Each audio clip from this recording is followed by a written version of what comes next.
नमस्कार दोस्तों, कुछ ही टाइम पहले हमने देखा था कि मालदीव में किस तरीके से मोहम्मद मिज़ू इंडियन आउट कैंपेन चला के अपने ही कंट्री के लोगों को ये भरोसा दिलाते था कि इंडिया एक खराब कंट्री है और हमें इंडिया का प्रेजेंस मालदीव में नहीं चाहिए। हमको इंडिया से दूर होके प्रो चाइना हो जाना चाहिए, क्योंकि प्रो इंडिया होके हमारा कोई फायदा नहीं। बट अगर हम प्रो चाइना हो जाते हैं तो हमारा बहुत ज्यादा फायदा होगा। बट ये सब करने के बाद भी भले ही इंडिया ने पास्ट में हर समय मालदीव की मदद ही की हो, कुछ भी गलत नहीं किया, बट फिर भी मोहम्मद मिज़ू जो भी करना चाहता था उसमें सफल हुआ। अपने वोटर्स को उसने यकीन दिला दिया था कि सच में इंडिया मालदीव के लिए अच्छा नहीं है, जिसके बाद वो पावर में आ गया और आज मोहम्मद मिज़ू मालदीव के प्रेसिडेंट है। ना ये चीज सही थी या गलत, ये एक अलग बात है, बट मोहम्मद मिज़ू की ये चीज उनके काम जरूर आई। एंड अब सेम यही टैक्टिक्स बांग्लादेश में भी अप्लाई जा रहे हैं, क्योंकि बांग्लादेश में भी एक political party BNP Bangladesh Nationalist party भी सेम यही चीज कर रही है। ये भी बांग्लादेश में इंडियन आउट कैंपेन चला के ट्राई कर रहे हैं, जिस तरीके से सेम कैंपेन मालदीव से वर्क किया था। अगर ये भी सेम कैंपेन ट्राई करें और इंडिया के अगेंस्ट बात करें तो शायद इनको भी सफलता मिल पाए और ये इलेक्शन जीत के पावर में आ जाएं।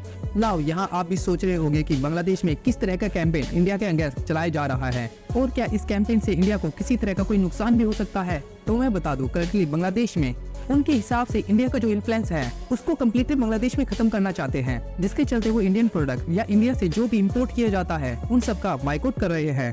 और इस चीज का पूरा बांग्लादेश में ट्रेंड करवाने के लिए बांग्लादेश के सोशल मीडिया पे बाइकआउट इंडियन हैशटैग प्रोडक्ट चलाया जा रहा है। एंड ये सभी ट्रेंड इस हद तक बढ़ गए थे कि खुद बांग्लादेश के प्रधानमंत्री को मतलब शेख हसीना जी को सामने आके इंडिया आउट कैंपेन के अगेंस्ट स्टेटमेंट देनी ही पड़ी और कहना पड़ा कि चलो ठीक है, अगर आप सभी बाइकआउट इंडिया चाहते हो तो आप बाइकआउट करो।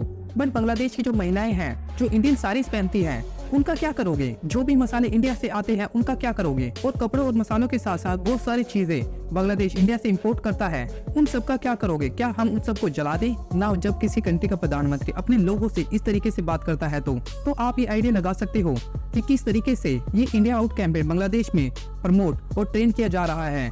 ये कैंपेन कितना स्ट्रॉन्ग होगा। बट इसके साथ साथ शेख हसीना की ऐसी स्टेटमेंट के पीछे एक ये रीजन भी था, इंडियन आउट कैंपेन से लॉन्ग टर्म में बांग्लादेश को लॉस भी होगा, क्योंकि बांग्लादेश की बहुत सी रिक्वायरमेंट होती है जिसको भारत बड़ी ही आसानी से पूरा कर देता है। साथ ही इंडिया और बांग्लादेश का बॉर्डर एक दूसरे के साथ जुड़ा हुआ है, जिससे इंपोर्ट एक्सपोर्ट में कोई ज्यादा दिक्कत का दोनों ही कंट्री को सामना नहीं करना पड़ता। एंड बांग्लादेश इंडिया से $14 बिलियन का इंपोर्ट करता है, तो वहीं हार्डली बांग्लादेश इंडिया को $2 बिलियन का भी एक्सपोर्ट नहीं करता। तो क्लियरली इंडिया के लिए बांग्लादेश एक बड़ी मार्केट है जहां वो एक्सपोर्ट करता है, तो इससे इंडिया को तो लॉस होगा ही और एक बड़ा इकोनॉमिक लॉस होगा। बट किसी और कंट्री से अपनी जरूरत की चीजें मंगवाना बांग्लादेश के लिए भी किसी भी तरीके से अच्छी संकेत नहीं है।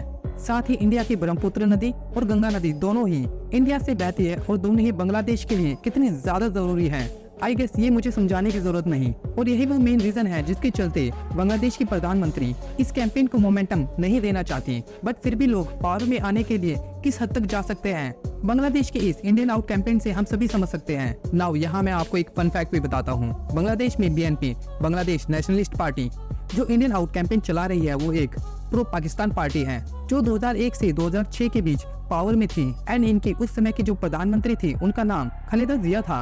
एंड सरप्राइजिंगली खालिदा जिया के जो असिस्टेंट प्रेस सेक्रेटरी थे वो थे मुशफिकुल फजल अंसारी। एंड मुशफिकुल फजल अंसारी वही इंसान है जिन्होंने हाल ही में जब इंडिया में दिल्ली के CM को अरेस्ट कर लिया गया था, उसको लेके USA में सवाल पूछने वाले जर्नलिस्ट यही थे। एंड जब ये सवाल फैजल अंसारी के द्वारा पूछा गया कि इंडिया में जो हो रहा है उसके बारे में आपका क्या कहना है, तो USA के स्पोक्समैन को भी जवाब देना ही पड़ा। एंड जब USA ने जवाब दिया तो इंडिया से भी जवाब गया कि USA को हमारे अफेयर में कमेंट या टिप्पणी नहीं करनी चाहिए। एंड जवाब देने के बाद फिर से अगेन USA में सेम सवाल USA के स्पोक्समैन से पूछा गया। ये ट्रेल ऐसे ही चली और एक बड़ी कंट्रोवर्सी खड़ी हो गई। नाउ इस तरह के नेगेटिव क्वेश्चन पूछना और बार बार पूछना ये कहीं ना कहीं दिखाता है कि बांग्लादेश की ये Bangladesh Nationalist Party just India out campaign ही नहीं चला रही, ये और भी काफी अफेयर्स में इन्वॉल्व है।